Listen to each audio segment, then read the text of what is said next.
Sir, मैं इस bill की मुखालिफत में खड़ा हूं और इसलिए खड़ा हूं क्योंकि मेरा एक पार्टी का कंसिस्टेंट पोजीशन है कि जब इस हुकूमत ने दफ़ा 370 को अपनी ब्रूट मेजॉरिटी के ताकत की बुनियाद पर अनकॉन्स्टिट्यूशनल तरीके से उसको ख़त्म किया, मैंने उस वक्त कहा था कि ये कॉन्स्टिट्यूशनल ब्रीच है और मेरा ये कंटिन्यूस मौक़िफ़ है। सर, मैं इस बिल की मुखालिफत इसलिए भी करता हूं क्योंकि इसी ऐवान में खड़े होकर वज़ीर दाखिला ने कहा था कि ये हुकूमत जल्द से जल्द रियासत जम्मू कश्मीर के स्टेटहुड को बहाल करेगी। आज आप उस अपने वादे से मुनहरिफ हो रहे हैं क्योंकि जब आप जम्मू कश्मीर केडर को एमगुट में मिला रहे हैं तो इससे आपकी नीयत का साफ इजहार होता है कि आपने जो उस ऐवान को उस वक्त वादा किया था कि जम्मू कश्मीर की दोबारा रियासत को बहाल किया जाएगा, वो सच्चाई पर मुबनी नहीं था, वो सिर्फ महज अल्फाज थे या जुमले थे। और अगर 70 साल ढंग से चलाते तो हमसे हिसाब मांगने का समय ही ना आता। माननीय अध्यक्ष जी, इनको भी मालूम है कि धारा 370 हटने के बाद अभी तो वहां पर प्रशासन स्थिति को संभाल रहा था, इतने में कोविड लग गया। एक साल लगभग सब कुछ बंद रहा है और हमसे हिसाब मांग रहे हैं। मुझे कोई आपत्ति नहीं, मैं हिसाब देता हूं, आना पाई का हिसाब देता हूं, एक एक काम का हिसाब देता हूं, एक एक बात का हिसाब देता हूं, मुझे उसमें कोई आपत्ति नहीं। परंतु मैं इतना कहना चाहता हूं माननीय अध्यक्ष जी, जिनको पीढ़ियों तक शासन करने का मौका दिया, वो जरा अपने गिरेबान में झांक कर देखे कि हम हिसाब मांगने के लायक है या नहीं। एक ऐसी रियासत जहां पर मुसलमान तनासुब में ज्यादा हैं मगर पहले से अफसरशाही में उनका तनासुब बहुत कम था। अब आप मुझे बताइए कि आप क्या करने जा रहे हैं। अच्छा सर, यहां पर यह कहा गया कि कश्मीर बड़ा बैकवर्ड है।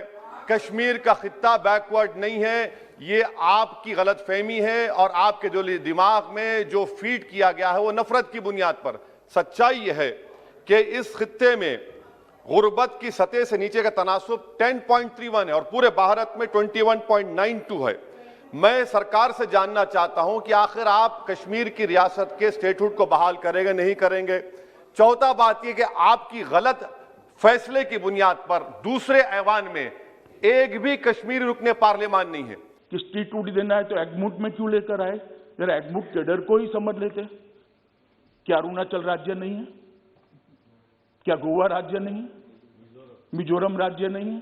ये सारे राज्य ही है। जरा ध्यान से पढ़ लेते तो इतनी फजीहती न होती।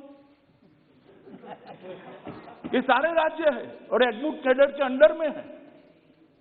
जहां पर विशेष प्रकार की भौगोलिक परिस्थिति होती है, एडमिनिस्ट्रेटिव परिस्थिति होती है, वहां पर अफसर भेजने पड़ते हैं और वो राज्य के विकास के लिए जाते हैं। जो अफसर एगमुट केडर के हैं वही मसूरी की जगह पे ट्रेनिंग लेकर आते हैं जो जम्मू कश्मीर कैडर के लोग पहले लिया करते थे।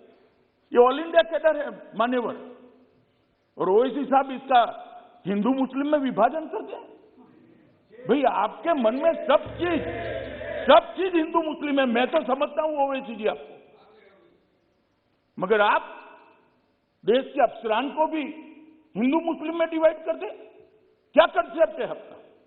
एक हिंदू अफसर मुस्लिम जनता की सेवा नहीं कर सकता?